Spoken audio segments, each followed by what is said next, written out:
ये एक सस्पेंस कहानी है जिसमें एक आदमी 4 दिनों के लिए कोमा में चला जाता है और जब वो होश में आता है तो न सिर्फ उसकी पूरी दुनिया बदल जाती है बल्कि इस दुनिया से हमेशा के लिए उसकी पहचान भी खत्म हो जाती है। Bollywood silver screen presenting unknown. इस कहानी की शुरुआत में डॉक्टर मार्टिन हैरिस और उनकी पत्नी लिज को दिखाया जाता है जो फ्लाइट से जर्मनी के बर्लिन शहर जा रहे हैं। दरअसल इन्हें वहां पर अपनी बायोटेक्नोलॉजी सबमिशन करवानी है। मेडिकल फील्ड में बायोटेक्नोलॉजी एक ऐसी टर्म है जहां पर दवाइयों पर और पेड़ पौधों पर रिसर्च होते हैं। ये दोनों के दोनों एयरपोर्ट से एक टैक्सी लेते हैं और जब ये टैक्सी में बैठते हैं तो इनका एक बैग वहीं पर छूट जाता है और जब ये होटल आते हैं तो लिज अंदर रिसेप्शन पर चली जाती है। मार्टिन बाहर अपना सामान निकालता और वो देखता है कि उसका एक बैग कम है, इसीलिए वो दूसरी टैक्सी पकड़कर सीधा एयरपोर्ट के लिए निकल जाता है। इस टैक्सी को एक लड़की चला रही होती है, लेकिन इससे पहले कि ये एयरपोर्ट तक पहुंचते इनकी टैक्सी का एक्सीडेंट हो जाता है और इनकी गाड़ी पानी के अंदर डूब जाती है। हालांकि मार्टिन बेहोश हो जाता है, लेकिन वो लड़की जो टैक्सी चला रही होती है वो उसकी जान बचाती है, उसे पानी से बाहर निकालती है और वहां से चली जाती है। यहाँ पर मेडिकल टीम पहुंच चुकी होती है। अब हॉस्पिटल में मार्टिन हैरिस को होश आता है और डॉक्टर उसे बताते हैं कि 4 दिन से तुम कोमा में थे, तुम्हारी टैक्सी नदी में गिर गई थी और अभी तक तुम्हारी पूछताछ करने के लिए कोई भी नहीं आया। इस बात से डॉक्टर हैरिस परेशान हो जाते हैं। वो कहते हैं कि मेरी पत्नी लिज यहाँ बर्लिन में अकेली है, वो परेशान हो रही होगी और इसीलिए वो हॉस्पिटल से निकलकर सीधा उसी होटल में जाता है जहाँ पर उनकी बुकिंग थी। लेकिन उसे ऊपर रूम में नहीं जाने दिया जाता क्योंकि उसके पास उसकी कोई भी आईडी नहीं होती। और तभी वो देखता है कि उसकी पत्नी खाने वाली जगह की तरफ जा रही है और जब वो उस तरफ जाने लगता है तो उसे रोका जाता है और जब वहां पर हेड ऑफ सिक्योरिटी पूछता है क्या आपकी बुकिंग है तो वो कहता है कि हाँ मेरा नाम डॉक्टर हैरिस है। और जब उनका नाम चेक किया जाता है तो वहां पर उनका नाम होता है, लेकिन उनके पास ये बात साबित करने के लिए कि वो खुद ही डॉक्टर हैरिस हैं कोई भी आईडी नहीं होती। इसीलिए हेड ऑफ सिक्योरिटी उनके साथ जाते हैं और जब वो अपनी पत्नी लिज के पास पहुंचते हैं तो लिज उन्हें पहचानने से साफ साफ मना कर देती है। वो कहते हैं कि शायद आपसे कोई गलती हुई है और तभी वहां पर एक आदमी आता है। वो कहता है कि मेरा नाम डॉक्टर मार्टिन हैरिस है और ये सुनने के बाद डॉक्टर हैरिस जो कि असली डॉक्टर हैरिस हैं वो पूरी तरह से हैरान और परेशान हो जाते हैं। उनकी पत्नी उन्हें नहीं पहचानती और उनके सामने एक आदमी है जिसके पास उनकी आइडेंटिटी है और वो खुद को मार्टिन हैरिस बता रहा है और जो खुद असली डॉक्टर हैरिस हैं उनके पास अपने आप को डॉक्टर हैरिस साबित करने के लिए एक भी सबूत नहीं है। इसीलिए उन्हें सिक्योरिटी ऑफ हेड के साथ वहां से जाना पड़ता है। इसके बाद सिक्योरिटी ऑफ हेड उनकी वेबसाइट देखते हैं जिसमें उनकी फोटो नहीं होती बल्कि इसमें उसी मार्टिन हैरिस की फोटो है जो उनकी पत्नी के साथ इस वक्त है और इससे सबको यकीन हो जाता है कि ये आदमी जो खुद को डॉक्टर हैरिस बता रहा है ये झूठ बोल रहा है। इसके बाद वो एक आदमी को कॉल करने के लिए भी कहते हैं जिसका नाम रॉडनी होता है, पर वो कॉल रिसीव नहीं करता। डॉक्टर हैरिस कहते हैं कि मैं अपनी एम्बेसी में बात करना चाहता हूँ। हेड ऑफ सिक्योरिटी उसे बताते हैं कि मंडे तक एम्बेसी बंद है और अभी डॉक्टर हैरिस को अरेस्ट करने वाले होते हैं क्योंकि उनकी नजरों में वो झूठ बोल रहे हैं। लेकिन इससे पहले कि वो इन्हें अरेस्ट करते डॉक्टर हैरिस कहते हैं कि मेरा एक्सीडेंट हुआ था और वो उन्हें डॉक्टर का कार्ड भी दिखाते हैं। वो कहते हैं कि मैं 4 दिनों तक कोमा में था, शायद ये उसी का असर है। और इसके बाद उन्हें टैक्सी में बिठाकर हॉस्पिटल भेज दिया जाता है। लेकिन इससे पहले कि वो हॉस्पिटल पहुंचते वो रास्ते में उतर जाते हैं और एक बार फिर से होटल के बाहर जाते हैं क्योंकि वो अपनी पत्नी लिज से मिलना चाहते हैं, उससे बात करना चाहते हैं। लेकिन वो वहां से देखते हैं कि उनकी पत्नी उस आदमी के साथ जो ये दावा कर रहा है कि वो डॉक्टर हैरिस है उसके साथ बहुत खुश होती है और ये देखने के बाद वो डिसअपॉइंट होकर वहां से चले जाते हैं। वो एक टेलीफोन बूथ से अपने कॉलीग प्रोफेसर रॉडनी को कॉल करते हैं। वो उनका कॉल रिसीव नहीं करते और उन्हें अपना मैसेज रिकॉर्ड करना पड़ता है। वो रॉडनी को बर्लिन में जो कुछ भी हुआ होता है उसके बारे में सब कुछ बता देते हैं। वो कहते हैं कि मुझे तुम्हारी मदद की जरूरत है और तभी वो देखते हैं कि सामने एक गाड़ी है। उन्हें शक होता है कि गाड़ी से उन पर कोई नजर रख रहा है, इसीलिए वहां से चले जाते हैं और जब वो मेट्रो के सबवे में होते हैं तो उन्हें एहसास होता है कि कोई उनका पीछा कर रहा है। वो भागते हुए मेट्रो के अंदर चले जाते हैं और इससे पहले कि वो आदमी जो उनका पीछा कर रहा था मेट्रो के अंदर पहुंचता मेट्रो का दरवाजा बंद हो जाता है जिसकी वजह से वो आदमी मेट्रो के अंदर नहीं आ पाता। मेट्रो के अंदर डॉक्टर हैरिस को याद आता है कि कल 12:30 बजे उनकी मीटिंग लियो ब्रेसलर से है और वो उसे डायरी में नोट कर लेते हैं। और जब वो मेट्रो से बाहर निकलते हैं तभी उन्हें एक टैक्सी दिखती है, जिस टैक्सी में वही नंबर होता है जो नंबर उस टैक्सी का था जिस टैक्सी में उनका एक्सीडेंट हुआ था। और उस नंबर के सहारे वो उस लड़की तक पहुंच जाते हैं जो उस दिन टैक्सी चला रही थी। दरअसल वो एक रेस्टोरेंट में काम करती है। वो उसे अपनी जान बचाने के लिए धन्यवाद कहते हैं और उससे पूछते कि उस दिन तुमने मुझे कहां से रिसीव किया था और मैं कहां जा रहा था। लेकिन वो लड़की उसे कुछ भी बताना नहीं चाहती। वो कहती कि मेरा पीछा छोड़ दो। डॉक्टर हैरिस 4 दिनों तक कोमा में रहे, इसीलिए उन्हें बहुत सारी बातें अच्छे से याद नहीं होती। और अब वो उस जगह जाते हैं जहां पर उनकी प्रोफेसर लियो ब्रेसलर के साथ मीटिंग थी। और जब वो लैब के अंदर पहुंचते हैं तो डॉक्टर हैरिस देखते हैं कि वहां पर पहले से वो बहरूपिया होता है जो ये दावा कर रहा है कि वो डॉक्टर हैरिस है। डॉक्टर हैरिस वहां पर जो प्रोफेसर होते हैं उन्हें यकीन दिलाने की कोशिश करते हैं कि वो असली हैं और जो पहले से वहां पर था वो बहरूपिया है। अब यहाँ पर जो प्रोफेसर लियो ब्रेसलर होते हैं वो डॉक्टर हैरिस से पहले कभी नहीं मिले, उनकी सिर्फ फोन पर उनसे बातें होती थी। इसीलिए वो कंफ्यूज हो जाते हैं कि इन दोनों में से असली कौन है। और सबसे बड़ी प्रॉब्लम ये होती है कि प्रोफेसर ब्रेसलर ने डॉक्टर हैरिस से फोन पर जो भी बातें की होती है इन दोनों को ही उन बातों की पूरी डिटेल पता होती है। पर बाजी यहाँ पर पूरी तरह से तब बदल जाती है जब नकली डॉक्टर हैरिस अपना ड्राइविंग लाइसेंस दिखाते हैं और साथ ही साथ वो अपनी पत्नी लिज के साथ अपना फोटो भी दिखाते हैं। इसीलिए पुलिस यहाँ से असली डॉक्टर हैरिस को एक बार फिर से वापस हॉस्पिटल ले जाती है और अब उन्हें भी यकीन होना शुरू हो जाता है कि कहीं ना कहीं वो गलती कर रहे हैं और ये जो कुछ भी हो रहा है ये सब एक्सीडेंट की वजह से हो रहा है, जिस वजह से वो अपनी याददाश्त काफी हद तक खो चुके हैं। उनकी परेशानी को देखकर हॉस्पिटल में जो नर्स होती है वो उन्हें एक आदमी का नाम और एक एड्रेस लिख कर देती है। वो कहती है कि इस पते पर जाकर इस आदमी से मिल लेना, ये तुम्हारी मदद जरूर करेंगे। अब जब डॉक्टर पूरी तरह से बेहोशी के आलम में होते हैं क्योंकि उन्हें नींद का इंजेक्शन दिया होता है, तभी वहां पर एक डॉक्टर आता है। लेकिन ये डॉक्टर नहीं होता, ये वही आदमी होता है जो मेट्रो स्टेशन के सबवे में उनका पीछा कर रहा था। वो डॉक्टर हैरिस की ग्लूकोज की बोतल के अंदर पॉइजन इंजेक्ट कर देता है, लेकिन इससे पहले कि उनकी जान जाती वहां पर नर्स आ जाती है। वो आदमी नर्स को मार देता है और जब वो आदमी नर्स की डेड बॉडी अंदर छुपाने के लिए जाता है तो डॉक्टर हैरिस को वहां से भागने का मौका मिल जाता है। वो हॉस्पिटल से भाग जाते हैं लेकिन उन्हें कुछ भी समझ नहीं आता कि उन्हें कहां जाना चाहिए। तभी उन्हें याद आता है कि नर्स ने उन्हें एक एड्रेस दिया था और वो उस एड्रेस पर पहुंच जाते हैं जहां पर उन्हें युर्गन नाम का आदमी मिलता है जो मिनिस्ट्री फॉर स्टेट सिक्योरिटी के लिए काम किया करता था। और वो डॉक्टर हैरिस की मदद करने के लिए तैयार हो जाता है। वो कहता है कि मुझे तुम्हारी बातों पर, तुम्हारी कहानी पर विश्वास है। डॉक्टर हैरिस कहते हैं कि जरूर उन्होंने कोई ना कोई गलती की होगी। युर्गन उन्हें कहते हैं कि हमें ये जानने की जरूरत है कि अगर कोई तुम्हारी जगह लेना चाहता है तो इसके पीछे वजह क्या है, वो ऐसा क्यों कर रहे हैं। डॉक्टर हैरिस कहते हैं कि इसकी तैयारी सालों से चल रही है, इसीलिए उनके पास मेरी हर एक डिटेल है, उनके पास मेरा पासपोर्ट है और यहाँ तक कि उन्हें यह भी पता है कि मैंने किससे कब क्या क्या बातें की थी। और वो युर्गन को अपनी किताब दिखाते हैं जिसके पीछे उन्होंने वो सब लिखा होता है जो जो उन्हें याद आया होता है। युर्गन देखते हैं कि वहां पर कुछ नंबर्स भी लिखे होते हैं और जब वो डॉक्टर हैरिस से पूछते हैं कि ये क्या है, डॉक्टर हैरिस कहते हैं कि मुझे नहीं पता, ये मेरी पत्नी की राइटिंग है। वो कहते हैं इन नंबर्स का कुछ मतलब हो सकता है। डॉक्टर हैरिस कहते हैं कि मुझे इस बारे में कुछ नहीं पता। युर्गन उन्हें कहते हैं कि जिस कॉलीग को तुमने 2 बार कॉल करने की कोशिश की थी मैं उन्हें कॉल करूंगा। दरअसल ये थैंक्स गिविंग का टाइम है, शायद उनसे कांटेक्ट करने में थोड़ा सा टाइम लग जाए। थैंक्स गिविंग अमेरिका में नेशनल हॉलीडेज का वक्त होता है और इसीलिए इन्हें लगता है कि वो प्रोफेसर जिन्हें बार बार डॉक्टर हैरिस कॉल करने की कोशिश कर रहे हैं वो कॉल रिसीव नहीं कर रहे। डॉक्टर हैरिस यहाँ से निकल जाते हैं और वो एक बार फिर से उसी लड़की के पास जाते हैं जो उन्हें होटल से एयरपोर्ट ले जा रही थी, जिसने उनकी जान बचाई थी। इस लड़की का नाम जीना होता है। प्रोफेसर हैरिस उसे कहते हैं कि मुझे तुम्हारी मदद की जरूरत है, लेकिन वो उनकी मदद नहीं करना चाहती। प्रोफेसर हैरिस उसे अपनी घड़ी देते हैं जो कि बहुत महंगी होती है। वो कहते हैं कि इसकी कीमत 5000 यूरोज है जो जर्मन करेंसी के हिसाब से बहुत ज्यादा है। जीना उस घड़ी को ले लेती है। वो कहती है कि मैं तुम्हारे लिए क्या कर सकती हूँ। डॉक्टर हैरिस उससे पूछते हैं कि उस दिन तुमने मुझे कहाँ से पिक किया था और मैं कहाँ जा रहा था।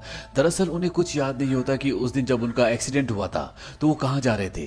जीना उन्हें बताती कि मैंने तुम्हें होटल से पिक किया था और तुम बहुत जल्दबाजी में थे, तुम एयरपोर्ट जा रहे थे, लेकिन उन्हें याद नहीं आता कि वो एयरपोर्ट क्यों जा रहे थे। डॉक्टर हैरिस कहते हैं कि मुझे आज रात को रहने के लिए जगह चाहिए। जीना उन्हें अपने घर ले जाती है, लेकिन जब वो घर पहुंचते हैं तो उनके ऊपर वही आदमी हमला करता है जिस आदमी ने मेट्रो सबवे में उनका पीछा किया था और हॉस्पिटल में भी उन्हें मारने की कोशिश की थी। लेकिन इससे पहले कि वो डॉक्टर हैरिस को मारता, जीना पीछे से आकर उस आदमी को मार देती है और ये दोनों की दोनों यहाँ से निकल जाते हैं। वहीं दूसरी तरफ युर्गन इस पूरे केस को स्टडी कर रहे होते हैं और उन्हें पता चलता है कि डॉक्टर हैरिस जिस काम के लिए यहाँ पर आए हैं उस काम में सऊदी अरेबिया के प्रिंस जिनका नाम शाडा है वो भी इन्वॉल्व है। दरअसल वो इस पूरे प्रोजेक्ट में फंडिंग कर रहे होते हैं और प्रिंस शाडा के ऊपर कई बार जानलेवा हमले हो चुके होते हैं। इसके बाद युर्गन एक बार फिर से डॉक्टर हैरिस से मिलते हैं, उनके साथ जीना भी होती है और वो डॉक्टर हैरिस से पूछते हैं कि सऊदी अरेबिया के जो प्रिंस शाडा है उनका तुम्हारे प्रोजेक्ट में क्या इन्वॉल्वमेंट है। डॉक्टर हैरिस बताते हैं कि प्रोफेसर ब्रिस्लर जिनसे मिलने वो यहाँ पर आए थे वो एक खास तरह की खेती पर काम कर रहे हैं। दरअसल वो दुनिया से भूख को मिटा देना चाहते हैं और सऊदी अरेबिया के प्रिंस इस काम में फंडिंग कर रहे हैं क्योंकि वो जानते हैं कि बहुत जल्द तेल खत्म हो जाएगा, पर इस रिसर्च के पूरा होने के बाद ये एग्रीकल्चर उनका खजाना बन जाएगा। वो इसे पेटेंट करवा लेंगे और पूरी दुनिया से इससे पैसे कमाएंगे। ओर्गन उसे बताते हैं कि एक यही वजह है कि उनके अपने देश वालों ने कई बार उनके ऊपर हमले किए क्योंकि वो नहीं चाहते कि वो इस तरह का कोई भी काम करे, लेकिन प्रिंस शाडा किसी भी तरह से इस काम को अंजाम देना चाहते हैं। वो डॉक्टर हैरिस से पूछते हैं क्या आज रात को एक कॉकटेल पार्टी है जहां पर प्रिंस शाडा भी आने वाले हैं। डॉक्टर हैरिस कहते हैं कि हाँ, प्रोफेसर ब्रिस्लर की स्पीच से पहले एक कॉकटेल पार्टी है। ओर्गन कहते हैं कि ऐसी जगह पर प्रिंस शाडा को मारना बहुत आसान हो जाएगा जहां पर चंद लोग हैं, वो भी तब जब उनमें से एक तुम्हारे रूप में हो। ये समझ जाते हैं कि ये पूरा का पूरा षड्यंत्र प्रिंस शाडा को मारने के लिए बनाया गया है। यहाँ पर डॉक्टर हैरिस की किताब के पीछे जो नंबर्स लिखे होते हैं वो उन्हें भी समझ जाते हैं। वो कहते हैं कि इसमें जो पहला नंबर है वो पेज को दर्शाता है, दूसरा नंबर उस पेज की लाइन को और तीसरा नंबर उस लाइन के वर्ड को, और इन चारों कोड से जो सामने आता है वो 4 फूलों के पौधों के नाम आते हैं। दरअसल ये बॉटनी की किताब होती है, लेकिन इन्हें कुछ भी समझ नहीं आता कि ये कोड्स क्यों हैं, किस लिए हैं, क्योंकि ये डॉक्टर हैरिस के काम का हिस्सा नहीं है। इसके बाद डॉक्टर हैरिस और जीना उस जगह पर आते हैं जहां पर आज डॉक्टर हैरिस की वाइफ लिज को आना था। दरअसल उन्हें उसके शेड्यूल के बारे में कुछ कुछ याद होता है। ये एक एग्जीबिशन होती है और वहां पर वो अपनी वाइफ से पूछते हैं कि सब क्या हो रहा है, तुम्हें मेरे साथ चलना होगा। लिज कहती है कि मैं तुम्हारे साथ नहीं जा सकती, वो हमें मार देंगे। डॉक्टर हैरिस कहते हैं कि मुझे तुम्हें अकेला छोड़ना ही नहीं चाहिए था। लिज कहती है कि तुम एयरपोर्ट पर अपना ब्रीफकेस भूल गए थे और उसी को लेने के लिए तुम गए थे, जाओ और उसे ढूंढो, मैं तुम्हें वहीं पर मिलूंगी, तुम मेरा इंतजार करना। डॉक्टर हैरिस एयरपोर्ट जाते हैं और वहां पर उनका ब्रीफकेस उन्हें मिल जाता है जो सिक्योरिटी ने अपने पास रखा होता है और उसके अंदर उनका पासपोर्ट होता है जिस पर उनका नाम डॉक्टर हैरिस लिखा होता है। अपना बैग, अपनी आइडेंटिटी पाकर वो बहुत खुश होते हैं। जीना उसे कहती है कि जो तुम्हें चाहिए था तुम्हें मिल चुका है और वो वहां से जाने लगती है। डॉक्टर हैरिस उसे बहुत सारे पैसे देते हैं। वो कहते हैं कि तुम इसकी हकदार हो। दरअसल जीना यहाँ पर इलीगल तरीके से रह रही होती है, इसीलिए वो इस देश से निकलना चाहती है। जीना पैसे ले लेती है और उसकी घड़ी उसे वापस कर देती है क्योंकि वो घड़ी डॉक्टर हैरिस को उसकी पत्नी ने गिफ्ट की थी। वहीं दूसरी तरफ प्रोफेसर रॉडनी, जिन्हें डॉक्टर हैरिस ने 2 बार कॉल किया था और उन्होंने उसका कॉल रिसीव नहीं किया था, वो भी अब बर्लिन आ चुके हैं और बर्लिन आने के बाद सबसे पहले वो युर्गन को कॉल करते हैं जो डॉक्टर हैरिस की मदद कर रहा होता है। दरअसल रॉडनी और युर्गन उस वक्त से एक दूसरे को जानते हैं जब युर्गन जासूस हुआ करता था। वो युर्गन के घर पर जाते हैं और युर्गन से डॉक्टर हैरिस के बारे में पूछते हैं। वो कहते हैं कि मैं उस हर एक इंसान को जानना चाहता हूँ जिसने डॉक्टर हैरिस को तुमसे मिलवाया। युर्गन उन्हें कहते हैं कि जब मैं ड्यूटी पर था आज से कई साल पहले, तब एक ग्रुप के बारे में बहुत अफवाह थी जिसका नाम सेक्शन 15 था और इस ग्रुप के लोग अपने काम में बहुत माहिर थे जो पैसों के लिए लोगों को मारा करते थे। हालांकि कभी इस ग्रुप के बारे में किसी को नहीं पता चला, पर कुछ लोगों का मानना है कि सेक्शन 15 आज भी एग्जिस्ट करता है। दरअसल युर्गन को पता चल गया होता है कि प्रोफेसर रॉडनी उसी ग्रुप के एक सदस्य हैं और यहाँ पर वो उनसे इंफॉर्मेशन निकालने के लिए डॉक्टर हैरिस के बारे में पता करने के लिए आए हैं। वो उनके जरिए डॉक्टर हैरिस तक पहुंचना चाहते हैं। प्रोफेसर रॉडनी बोलते हैं कि जब तुम्हें सब कुछ पता चल चुका था तो तुम भागी क्यों नहीं। युर्गन उन्हें कहते हैं कि मैं तुमसे कहां भागता, वैसे भी मैं बीमार हूं। और इसके बाद वो उनके सामने चाय पीते हैं। दरअसल चाय में उन्होंने खुद जहर डाल दिया था ताकि वो उनसे ये इन्फॉर्मेशन ना निकाल पाए कि उन्हें क्या क्या पता है, साथ ही उनके जरिए वो डॉक्टर हैरिस तक ना पहुंच पाए। युर्गन की वहीं पर मृत्यु हो जाती है और इसके बाद रॉडनी सीधा एयरपोर्ट जाते हैं जहां पर डॉक्टर हैरिस बैठे होते हैं और वो कहते हैं कि तुमने अपना क्या हाल बना रखा है, मेरे साथ चलो। और वो अपने साथ उसे गाड़ी तक ले जाते हैं और तभी पीछे से एक आदमी उनकी गर्दन पर इलेक्ट्रिक शॉक लगाता है जिससे डॉक्टर हैरिस बेहोश हो जाते हैं। जीना दूर से देख लेती है और वो भी गाड़ी से उनका पीछा करना शुरू कर देती है। प्रोफेसर रॉडनी डॉक्टर हैरिस को एक जगह ले जाते हैं और वो कहते हैं कि सब क्या हो रहा है, मेरे पूरे करियर में पहली बार ऐसा हुआ है। डॉक्टर हैरिस कहते हैं कि तुम जानते हो कि मैं कौन हूँ। रॉडनी उससे पूछते हैं कि तुम्हें सच में लगता है कि तुम असली डॉक्टर हैरिस हो। वो कहता है कि हाँ मैं असली हूँ और नकली वाला मेरी पत्नी लिज के साथ है। रॉडनी कहता है कि लिज तुम्हारी पत्नी नहीं है और ना ही तुम डॉक्टर मार्टिन हैरिस हो। दरअसल इस नाम का इंसान इस दुनिया में कोई है ही नहीं, तुमने इसकी वजूद को क्रिएट किया ताकि तुम उस मीटिंग का हिस्सा बन सको जहां पर प्रिंस शाडा आ रहे हैं। और जो तुम्हें लगता है कि नकली डॉक्टर हैरिस है, ये भी तुम्हारा ही प्लान था, ताकि अगर तुम इस प्लान में काम ना कर सको या कुछ हो जाए तो वो इस प्लान को, इस काम को आगे अंजाम दे सके। इसका मतलब ये होता है कि सेक्शन 15 ऑर्गेनाइजेशन जो पैसों के लिए लोगों को मारती है, ये इंसान जो खुद को डॉक्टर हैरिस समझ रहा है, ये उस ऑर्गेनाइजेशन का एक हिस्सा है और इसी ने पूरा प्लान प्रिंस शाडा को मारने के लिए बनाया था। लेकिन 4 दिन तक कोमा में रहने के बाद वो सब कुछ भूल चुका है। उसके पास जो हल्की फुल्की यादें हैं, उन यादों से वो खुद को डॉक्टर मार्टिन हैरिस समझता है। रॉडनी उसे बताते हैं कि उर्गन को सब कुछ पता चल चुका था, लेकिन अब उसकी मृत्यु हो चुकी है, उसे एक अच्छी मौत मिली, लेकिन तुम्हारे साथ ऐसा नहीं होगा। वो कहते हैं कि अगर मैं डॉक्टर हैरिस नहीं हूं तो मैं कौन हूं? रॉडनी उसे कहते हैं कि तुम मेरे सबसे माहिर हत्यारे थे, लेकिन अब तुम हमारे काम को खराब कर रहे हो। और इससे पहले कि वो उसे मारते, वहां पर जीना गाड़ी लेकर आ जाती है और राउडनी के साथ जो आदमी होता है वो उसे गाड़ी से कुचल देती है।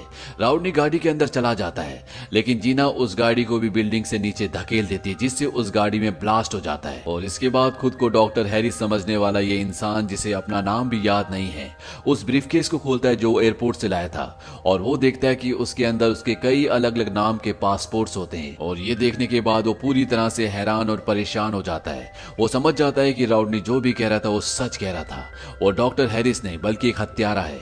अपने इन्हीं डॉक्यूमेंट से उसे पता चलता है कि 3 महीने पहले भी वो बर्लिन आया था और अब उसे थोड़ी थोड़ी यादें आना शुरू हो जाती हैं। उसे याद आता है कि 3 महीने पहले वो बर्लिन के उसी होटल में रुका था जहां पर आज कॉकटेल पार्टी है, जहां पर प्रिंस शाडा, प्रोफेसर ब्रिस्लर और दुनिया के बड़े बड़े वैज्ञानिक आने वाले हैं। और उसने उस होटल में बॉम्ब प्लांट किया हुआ है ताकि आज पार्टी के दौरान बॉम्ब को ब्लास्ट करके वो प्रिंस शाडा को मार सके। और अब वो जीना के साथ उस होटल के अंदर घुस जाता है, लेकिन वहां पर जो सिक्योरिटी होती है वो इन दोनों को पकड़ लेती है। ये वही होटल है जहां पर वो पहले भी अपनी पत्नी से मिलने के लिए आया था और सिक्योरिटी ने उसे निकाल दिया था। वो यहाँ की सिक्योरिटी को बताता है कि यहाँ पर 3 महीने पहले मैंने एक बॉम्ब को इम्प्लांट किया था और आज वो ब्लास्ट होने वाला है, लेकिन उसकी बात पर कोई भी यकीन नहीं करता। और तब वो सिक्योरिटी को कहता है कि आज से 3 महीने पहले की फुटेज निकालो। और जब वो सीसीटीवी फुटेज निकालते हैं तो वो उसमें देखते हैं कि आज से 3 महीने पहले वो खुद और उसके साथ उसकी पत्नी लिज, जिसने उसे पहचानने से मना कर दिया था, वो दोनों आए थे। और अब सिक्योरिटी को उनकी बातों पर यकीन आ जाता है। वहीं दूसरी तरफ लिज को दिखाया जाता है जो प्रोफेसर ब्रेसलर के लैपटॉप से उनका सारा डेटा कॉपी कर लेती है। दरअसल उन्होंने अपनी रिसर्च से एक ऐसी कॉर्न की फसल इन्वेंट की होती है जो किसी भी मौसम में किसी भी देश में उग सकती है, और अब वो सारा का सारा डेटा उनके पास होता है। साथ ही साथ लिज वहां पर उस बॉम्ब को भी एक्टिव कर देती है जिसे आज से 3 महीने पहले उसने वहां पर एक्टिवेट किया था। और जो डॉक्टर हैरिस की किताब के पीछे कोड्स होते हैं, जो फूलों के नाम होते हैं, वो इस बॉम्ब को एक्टिवेट करने के पासवर्ड्स होते हैं। यहाँ पर जीना के साथ जो डॉक्टर हैरिस होते हैं, उन्हें याद आ जाता है कि ये पूरा का पूरा प्लान प्रिंस शाडा को मारने के लिए नहीं बल्कि प्रोफेसर ब्रिस्लर को मारने के लिए है, ताकि उनकी रिसर्च को चोरी करके दुनिया में बेचा जा सके और करोड़ों रुपए कमाए जा सके। अब होटल की सिक्योरिटी को असली डॉक्टर हैरिस की बातों पर यकीन आ जाता है और वो अनाउंसमेंट करती है कि जहां पर पार्टी चल रही है वहां से सब लोग बाहर आ जाएं। और लिज समझ जाती है कि उनका प्लान चौपट हो गया, इसीलिए वो बॉम्ब को डीएक्टिवेट करने के लिए चली जाती है, क्योंकि वो जानती है कि अगर बॉम्ब ब्लास्ट हुआ तो इंक्वायरी में उसका नाम सामने आ जाएगा। वहीं नकली डॉक्टर हैरिस प्रोफेसर ब्रिस्लर को मारने के लिए पहुंच जाते हैं, लेकिन इससे पहले कि वो उन्हें मारते वहां पर असली डॉक्टर हैरिस आ जाते हैं और इन दोनों के बीच में लड़ाई होना शुरू हो जाती है। और इसी बीच लिज जब बॉम्ब को डीएक्टिवेट करने की कोशिश कर रही होती है तो बॉम्ब ब्लास्ट हो जाता है जिसमें उसकी मृत्यु हो जाती है। और यहाँ पर असली डॉक्टर हैरिस नकली डॉक्टर हैरिस को भी मार देते हैं। और अंत में दिखाया जाता है कि प्रोफेसर ब्रिस्लर, जिन्होंने कॉर्न की एक अनोखी प्रजाति बनाई है जो कहीं पर भी उग सकती है, जिसमें कोई भी कीटनाशक की जरूरत नहीं है, वो दुनिया के लिए प्रिंस शाडा और प्रोफेसर ब्रिस्लर की तरफ से एक तोहफा है। वहीं डॉक्टर हैरिस, जिन्हें अभी भी अपना असली नाम नहीं पता, जिन्होंने अपने ही प्लान को पूरी तरह से निश्तो नाबूद कर दिया, वो जीना को एक पासपोर्ट देते हैं जिसमें उसका अलग नाम होता है। दरअसल उसके पास कोई भी आईडी नहीं होती और अब वो कहीं भी जाने के लिए आजाद है और उनके पास खुद भी अपने लिए एक नए नाम की आईडी है। और ये दोनों के दोनों एक साथ ट्रेन में बैठकर एक अलग सफर पर निकल पड़ते हैं और इसी के साथ ये कहानी यहीं पर खत्म हो जाती है। ये फिल्म ईयर 2011 में रिलीज हुई थी। IMDb पर इसकी रेटिंग है 6.8। इस फिल्म का बजट था $30 to 40 मिलियन और बॉक्स ऑफिस पर इसने कमाई की थी $137 मिलियन की। उम्मीद करते हैं कि ये कहानी आपको पसंद आई होगी।